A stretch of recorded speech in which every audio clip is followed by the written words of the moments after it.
What's up guys, Epic Tim here, update number 5. You can see that we've got the axle out behind us and we're going to cut it down just a little bit more. I was at 54.5 inches flange to flange. Obviously the rotors, like on the last video, I said go in the back so I don't have to account for those to get my final track width. Now I got 0 backspace wheels, it's going to be center line with the tire. That is the exact track width. Now what I'm after is about 52.5 or 53. I decided I'm going to take an inch off of each side. It's going to be really tight right up to that leaf spring perch, but I think we're going to be able to get it in there, get it welded, and get this thing finally once and for all set, and then I can burn it in. So what I've got over here is a little bit of action for you today. Brian in Indiana said that he likes the videos, but he wants to see some more action. So Brian, this is for you. So what we've got right here is a Steel Max 14-inch carbide tip cold saw. No coolant, just cold cutting power. So it cuts pretty darn fast, a lot faster than those abrasive discs that you normally would cut with. I've got it set up a little bit wonky in the jig here, so I'm really crossing my fingers, hoping for the best that this thing comes out, because cutting this all by hand is definitely going to be a little painstaking. And a little less accurate than I would like to be. So I've got everything squared off, got a couple of spacers, got the clamp holding everything together. So we're going to plug it in, get this thing moving.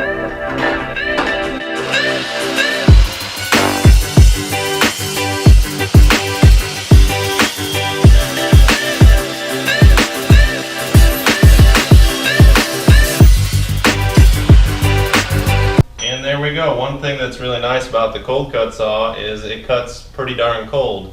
If this were an abrasive chop saw, you wouldn't be grabbing this that quick. So makes a pretty clean cut. I'll give you a nice close-up so you can kind of see the finish of what you're going to get out of this thing. I like it a lot. I'm going to recommend this to everybody. I've had this for a few months now. I've not used it a ton, but the successes that I've had have been fantastic. So this is pretty hefty wall stuff. I'm definitely pleased with how it's turning out.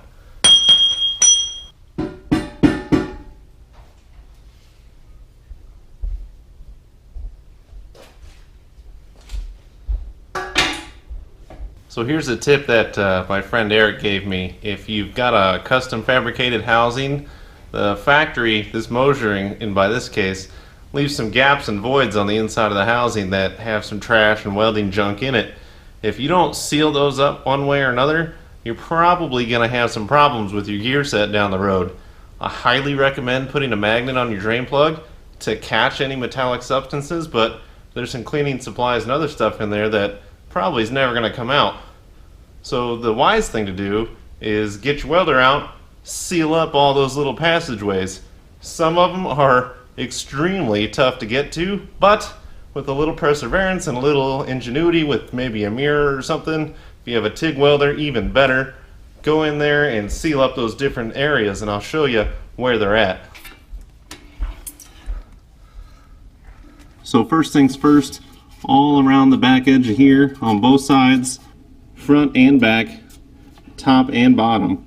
And then inside of the housing here, right on this edge, is all bare from Mosher. You got to get in here, seal up this area here, and then this area that makes like a U shape, you got to get back in there as well. And those are all wonderful hiding spots for foreign objects and debris to come out when they get washed out with some gear loops sloshing around in there once you've got this thing running down the road and tear up all your bearings and gear sets and everything else. As part of Mosher's break-in period, and Strange and everybody out there, you run heat cycles of 50 miles at regular highway speeds, no hard acceleration, and then stop for 30 minutes, run 50 more miles, stop for 30 minutes, and you have to do that back and forth for the first 500 miles of your break-in period. That is not a lot of fun, and I definitely don't want to be contending with weld splatter creeping out of those areas as well. Oh yeah, there's also a few more spots. So the Mosher housing has some reliefs built into these support brackets right here and here on all 4 of these, so you've got 8 little holes to fill up right there as well. Obviously my housing needs some more cleaning and prep. I'm going to go ahead and get started on that. Taper these wheel ends again, make sure that I'm ready to weld that floater kit in whenever that center diff comes by, and then we'll be able to get the alignment bar back in there with the pucks that my friend Mick made. Thank you, Mick, by the way. I appreciate that very much. And we'll get this thing all squared away, finally, in the car and this much closer to paint. So I walked up to the house this morning and there was a really strange box outside. I wasn't sure what it was, what was going on. I'm not supposed to be receiving any packages for a couple of weeks, and here was this thing. Oh man, that concludes today's really bad joke.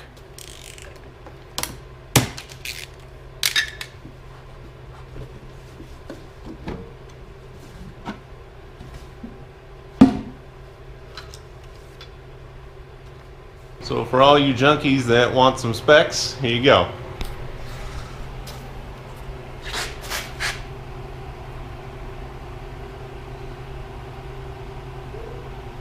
So here's a tip for you guys. Actually, let's back up. So I never showed the footage or anything of turning the ends of these down. They come from the kit oversized for a 3-inch, quarter-inch wall tube, which is what I've got on my motor housing. You have to get a lathe and take it to a machine shop if you don't have one or know a friend, and machine this part down perfectly to fit the tube housing. I did that a few months ago with my friend Eric, and we kind of fit everything to where I rough cut the tubes as before I cut it down an inch. So now that I've done that, this one fits a little bit tight. I'm going to roll some B-roll footage of cutting these things down while I run some emery cloth over the edge of here. So I just need to take off a couple of thousandths. I've got some 80 grit emery cloth. I'm going to work it around the tube just like this.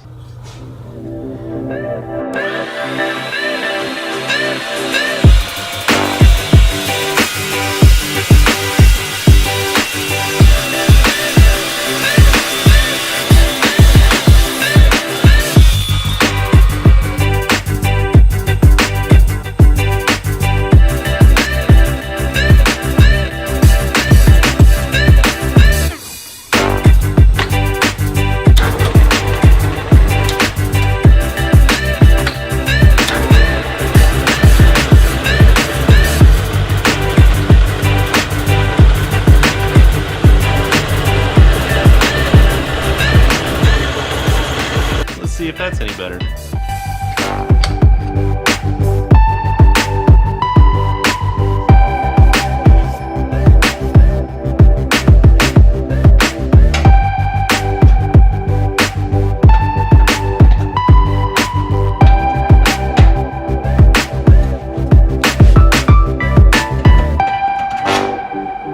Oh, nice and tight.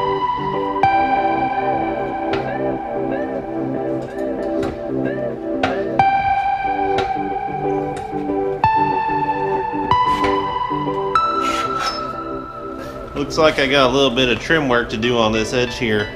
We'll dress that up with a grinder, get it nice and straight.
Alright guys, here we are, day 3, editing day, and oh Jesus, I'm sorry about that purple shirt thing.